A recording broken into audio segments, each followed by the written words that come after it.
And it is important for us to have these discussions because I mentioned this discussion that we have around the freedom or the independence of the university. And I see many other participants in this discussion not grasping the central point. Their immediate response to the letter over the weekend was, can we find some middle way? And the answer really is that is the wrong question to ask. There is no middle way once you have lost your independence. There's no way of watering it down. The fact is that you have now become a government department. And so I do think it's important for us to grasp intellectually or grapple intellectually with these matters. Now, I start off with it's a paraphrased comment from Jean-Paul Sartre. In 1945, he attributed this to Dostoevsky, and he claimed very grandly that his entire philosophy is based on this one insight. If God does not exist, everything is permitted. By the way, it isn't in Dostoevsky. He made up the quote, although there is at least somewhat similar quotes in Dostoevsky. I have found two through some scrutiny. Dostoevsky at one point makes Ivan Karamazov say, if you destroy the belief in immortality in mankind, everything would be permitted.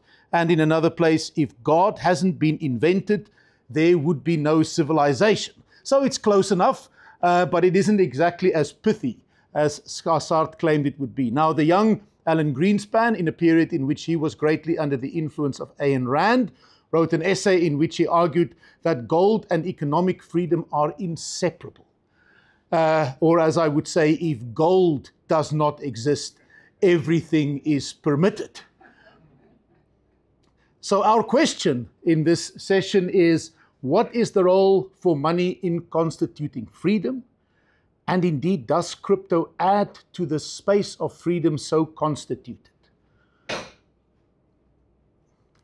Ronald Coase observed a long time ago that money is the one aspect in which economists were early to grasp the importance of transaction costs.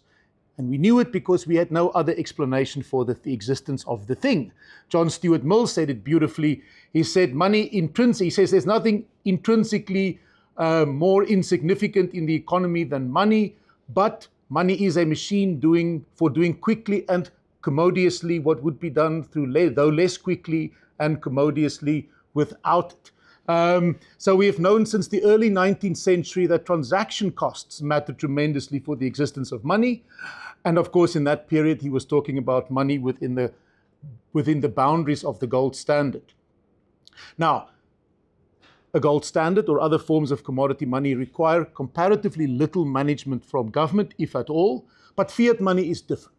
The moment you embark on a fiat money system, there is no automatic anchor, there is no automatic constraint, and that is what brings in the 20th century what Henry Simons, Friedman's great mentor, called the great intellectual challenge to the liberal faith. So he found in money that, and I'm going to read to you a paragraph from his famous 1936 essay on the topic. He starts off by saying the monetary problem stands out today as the great intellectual challenge to the liberal faith. For generations, we've been developing financial practices, financial institutions, and financial structures which are incompatible with the orderly functioning of a system based on economic freedom and political liberty. Even more disturbing than the institutional trend is the trend of thinking and discussing amongst special students of money. The fact that economists have become accustomed to deal with monetary problems in a manner which impliedly belies their professed liberalism. The liberal creed, he says, demands organization of our economic life largely through individual participation in a game with definite rules. And then he says the danger manifests, and he lists three of them. First, undermining the price mechanism. The second, which is not our topic for today, but importantly, is that we don't actually acknowledge the limited but important role of government in the economy. And then thirdly, and in measures and policies which involve the delegation of legislative powers and the setting up of authorities instead of rules. It's instructive that he says this before the development of game theory. So he's not using the language of game theory here. He's using the language of liberalism, of constraints on authorities when he speaks of the development of the early theory of monetary policy in the 20th century. Later, Buchanan would find two important connections between our understanding of monetary policy and the treatment of money and the rest of our liberal approach to the economy, especially through the vector of property rights. And the two connections are, the first, that you have to grasp that money is itself an asset. My colleagues, former students, know I go on about this. There's no way of understanding inflation without first understanding that it is an asset market event, that it is about the depreciation of an asset, one asset amongst many others, and that we have to think of money as an anchor asset within the economy. And so if you undermine one of the assets in the economy, if you undermine the legitimacy of money, then you are creating an instrument that can undermine all of the assets in the economy, and that means it's a threat to all of the system of property rights within the economy. The second way in which money is connected to property rights and hence to the foundation of a liberal economic order is that the way in which we trade all the other assets is through the medium of money. So if you undermine the monetary system and you undermine the efficiency with which, as John Stuart Mill said, we can do less commodiously, which we would otherwise have done with much greater effort, then we also undermine the basis for the liberal order. So fluctuations in the value of money or inflation, and that is why in my recent defense of the independence of central banks with Andreas Freitag and Dawie van Lille, we placed this picture from the great inflation in Germany on the front cover. As you can see, this is a trolley with an enormous mountain of banknotes being rolled out of a bank, no doubt to make some trivial payment. Once you have to do this, economic life in a liberal order becomes extremely hard. So this is, if you want to see Buchanan's second point, just look at the picture. Now to Hayek. To solve this problem, the problem that Simons identified as the great challenge to our liberal faith in the 20th century, we have to understand that there might be a role, and indeed in a fiat money system, we have arrived in a system where there conventionally is a role for government to provide a part of a public good in the form of a settled monetary policy system.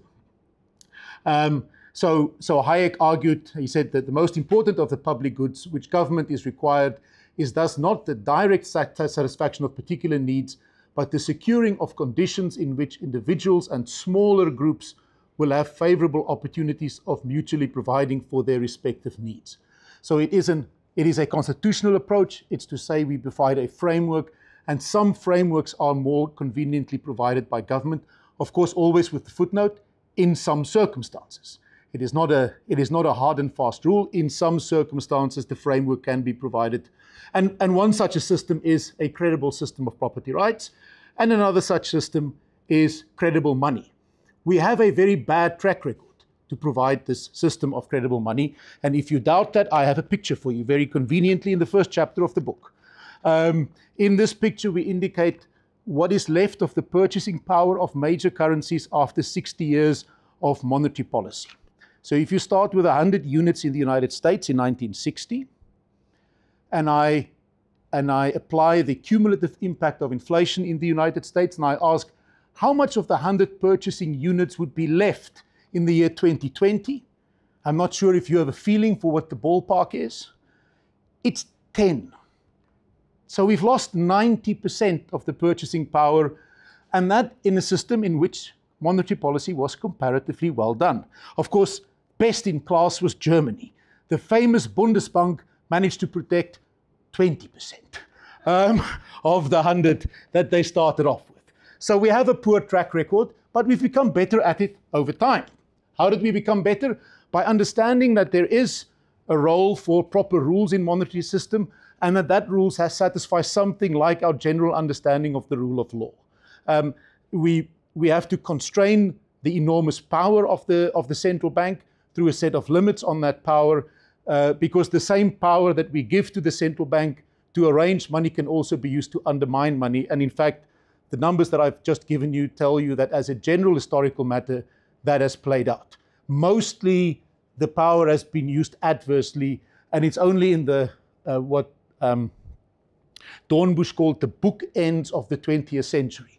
At the beginning and the end of the 20th century, we had a set of rules that constrained monetary authority sufficiently so that the rule of law had something like a brief period of ascendancy in monetary matters. Now I want to come, before I give Hannes an opportunity, to crypto. How can we apply this thinking to the possibility of alternative monies as they've emerged in the form of cryptocurrencies over the last 15 years?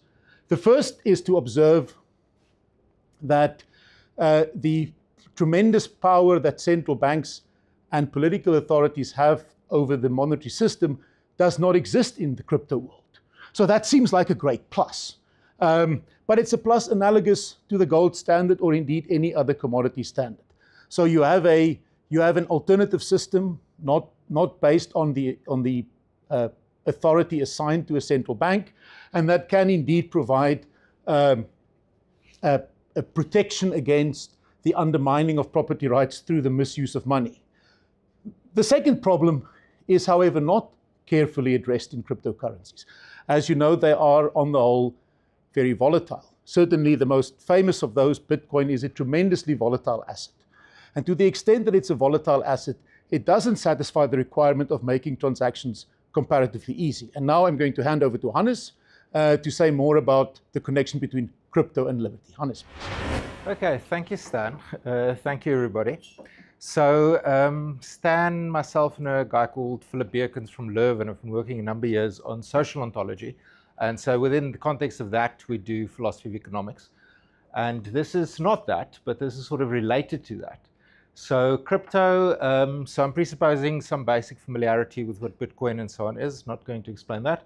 And so I absolutely love crypto. Find it incredibly both interesting intellectually.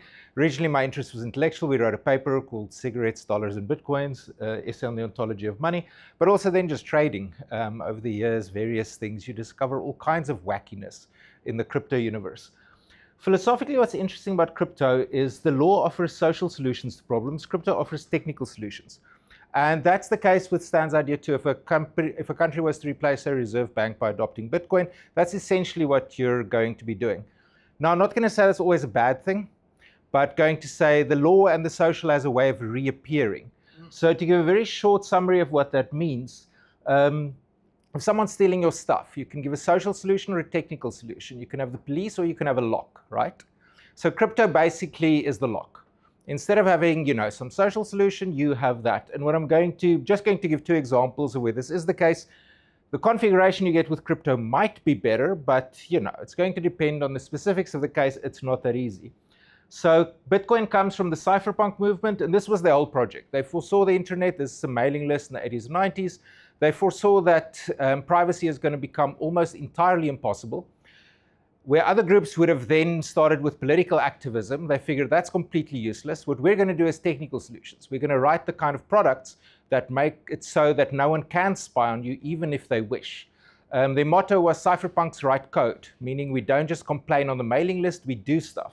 And from that originates Bitcoin and also things like Tor, the internet browser used in the dark web, Tails, the hyper-private Linux distribution. It basically runs completely in RAM. You pull it out of your, you pull the flash drivers out of your computer. It's like nothing ever happened. And then PGP, famously pretty good privacy, that puts sort of high-end encryption in the hands of ordinary people. Now, the interesting thing about something like Bitcoin is that ownership becomes, firstly, an epistemic relation instead of a legal social relation. So normally if I own something legally, it means if someone else interferes with my use of it, the police will show up, right? It's sort of some third party will disincentivize interference with my use. For all practical purposes, that's what it means. Here, ownership becomes epistemic. I know a password. Or in practice, I know the private key that is associated with the public key. As long as I have that knowledge, I own this thing, meaning I can spend the Bitcoin. So it turns from legal to epistemic, but also interestingly from communal to individual. Marx famously said, and he's right about that, people forget, they reify. They turn social relations into things. They think that owning something is a relation between me and the thing. It's clearly only part of it's a relation between me, the thing, and society. There's the police who've got to show up to disincentivize.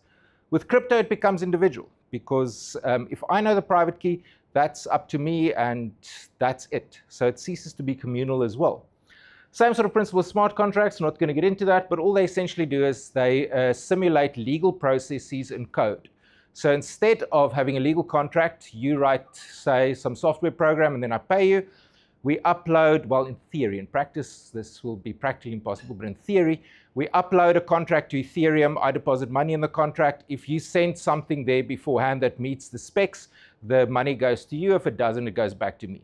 So yeah, there you've replaced lawyers. You've sort of simulated a legal contract in code, which actually is in many ways much more interesting than the sort of money application of crypto. So, and beautifully, technically, it's immune to brute force attacks. However, there's the problem of wrench attacks. How do I swipe? So that's lead pipe cryptography, right? So that's where you think, well, no one's going to hack what I have. I have my Bitcoin. I am sovereign. I don't need the state. But someone buys a $5 wrench and they hit you over the head until you give them the password. So that's famously what's called lead pipe cryptography. And so, and there's surprisingly little of it. There's some of it, right? But I mean, you have these very famous crypto millionaires walking around. You kidnap them, you have 5 minutes, you've got all their money, and you've got in a way that no one can ever really get it back unless you involve the law and all sorts of various things. And so what you'll tend to have again, well, how do you stop this? Well, typically legal solutions. So you have some sort of, legal system, you have protection of property rights, and you have some sort of way of reclaiming it, and some sort of way of forcing exchanges to know their customers are, and all the normal sort of legal stuff sort of comes back. So it will only really go sort of so far.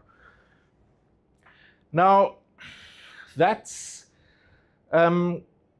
something very similar happens when you think of crypto as money. So again, instead of the supply constraint being social, it is now technical. We know there's supposed to be 21 million Bitcoin. That's all there will ever be. So we don't have to trust in a reserve bank. And as PJ O'Rourke points out about that sort of trust, on a long enough timeline, history makes atheists of us all when it comes to that sort of trust. So in that sense, it's like gold, right? The supply constraint is physical. What's nicer than gold is it's fully known. We know we can't have some secret stash of Bitcoin discovered in sort of, a mountain in the Andes. However, unlike gold in this case, the social sort of does reappear. So when you have a consensus network like any crypto, including Bitcoin, ultimately what you have is a whole lot of nodes running the software and having a consensus about the state of the system and the software they're running. Of course, what happens in practice, every once in a while, you need to change the system. You need to make some sort of update. This happens as a matter of course. That's not that complicated. But once in a while, a war breaks out, as famously did with Bitcoin and Bitcoin Cash. There was a disagreement about what should be the size of the blocks, and people could not agree, and then they forked. One group went one way, one group went the other way. The beautiful thing was, of course, for those of us who had some Bitcoin, then we also had Bitcoin Cash. You get credited on both sides. And the lovely thing was the sum of this did not sum to the prior total of Bitcoin. You actually just kind of got the money for free. It's a very wacky phenomena that you can get in Bitcoin. But the point is the social reappears. Ultimately, what you have is a consensus network and a consensus system. Bitcoin, in theory, says there will only be 21 million ever. That's in the code. The code can be changed. They say they won't need block rewards at some very distant future point because transaction fees will be able to disincentivize miners. Well, if that date approaches and that's not true, they're pretty much going to have to update the code to allow for more than 21 million. So ultimately, at the base level, unlike with gold, your supply constraint is still at least partly social. Still, the sociality is informal and decentralized. So at least we're free from centralized formal control. But that sort of appears again. Sorry, do I have 1 more minute? So, okay. So social stuff appears again. The first thing you're going to need if you, let's say you want Bitcoin to replace central banks, so as Stan pointed out, volatility is your problem. Let's say you fix the volatility problem, you have a stable coin. Well, a stable coin you normally link to a real world asset like the dollar, so same problem reappears. Other option is you do it algorithmically. That works really, really well until it doesn't. The huge crash a couple of years ago, eventually involving Sam Bankman-Fried, started with a crash of something called Terra USD, which was an algorithmic stablecoin on the Terra system, which held its value to the dollar very, very well until it suddenly didn't, and it went to 1 cent to the dollar. That's how those systems sort of tend to go. But let's say you solve that problem. Now here's your next one. You do need price integrity, meaning you need the price to not be fake. So historically, crypto, there are different ways in which it's been fake, but it's controversial the degree to which this is true of Bitcoin, but there are a lot of cryptos historically that are laughably, almost sort of impossibly manipulated. I've traded a lot of crypto coins over the years on small exchanges where you do, say, spread trading or manual cross-exchange arbitrage. So that means you watch the order books pretty closely. And I mean, it's not hidden. The one way to sell a pump and dump scheme is to do it in secret and no one knows. The better and more common way is to do it very publicly and everybody knows.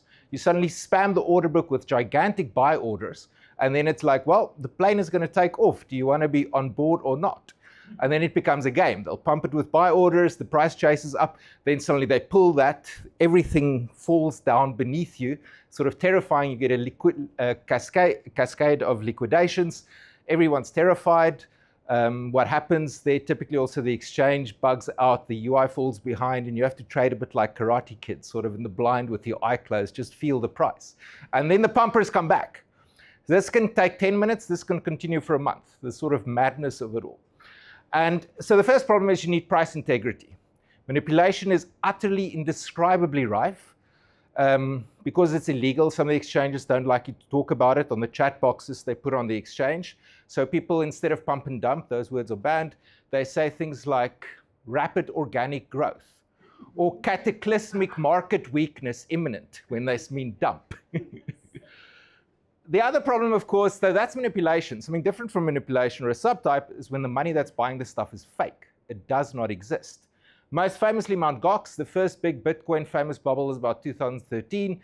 The guy on Gox, Mark Karpeles, who got the exchange, what happened to him is the exchange already been hacked. He knew about it. Jed and Caleb sold it to him, told him, said it's probably not a big problem.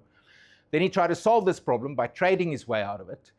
He had a little bot, we call it the Willy bot, that ran on the exchange to try and buy more Bitcoin. Problem is, of course, he kept pushing the price up, increasing the dollar value of his liability.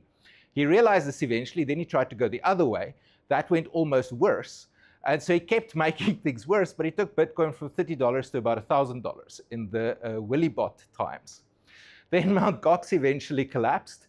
And that sort of thing, there's still deep suspicion about that. Most Bitcoin trades not against the dollar, but against something called Tether. Tether is a company with a very dodgy past. In fact, one of the people involved has had a conviction against them previously for running a Ponzi. You send them $1 and they give you a Tether. That's, in theory, what's supposed to happen. They've never had an audit. They've had what are called attestations. They've promised audits, but they've now stopped even promising those. And we're talking about $140 billion worth of supposed Tether that supposedly is the leading thing Bitcoin trades against. Huge controversy about that in the community. They have survived for 7 years now. That's the best thing you can say about them. So if you need the price to have integrity, what you essentially need, again, what happens? Well, you have regulation, you have rules against pumps and dumps, you have people checked, you have exchanges have to prove the fact that they have the money that they say they do. And all the normal stuff sort of tends to reappear. This is my favorite little story in that context. So when Bitcoin was still cool, before it would turn into a universe where you have to send documents and your photo and an ID, all the typical KYC AML legislation. When it started, it wasn't like that at all. The most famous exchange like that was something called BTCE. Everybody in crypto has a soft spot for BTCE. No one knew where it was. The line was Bulgaria, supposedly, was the official place. You didn't need a name. You didn't need an identity. You can call yourself ISIS 69 YOLO. They couldn't care less. You just send them money and then you trade. Of course, unfortunately, in addition to being a hell of a lot of fun, it also facilitated a lot of terrorist sort of financing, a lot of drug money. Then it also turned out the group that had hacked Mt. Gox was actually the people who owned BTCE. And the prices tended to be better on Gox, so eventually they sent it back there, sold it, and withdrew it again. So eventually the FBI shut them down. So that's sort of how that tends to go. So freedom can flourish for a while, but once it becomes important, once you want something in the real economy to depend on it, once you want normal people to use it, legislation, the formal, the social tend to reappear. That's the lesson you get from this.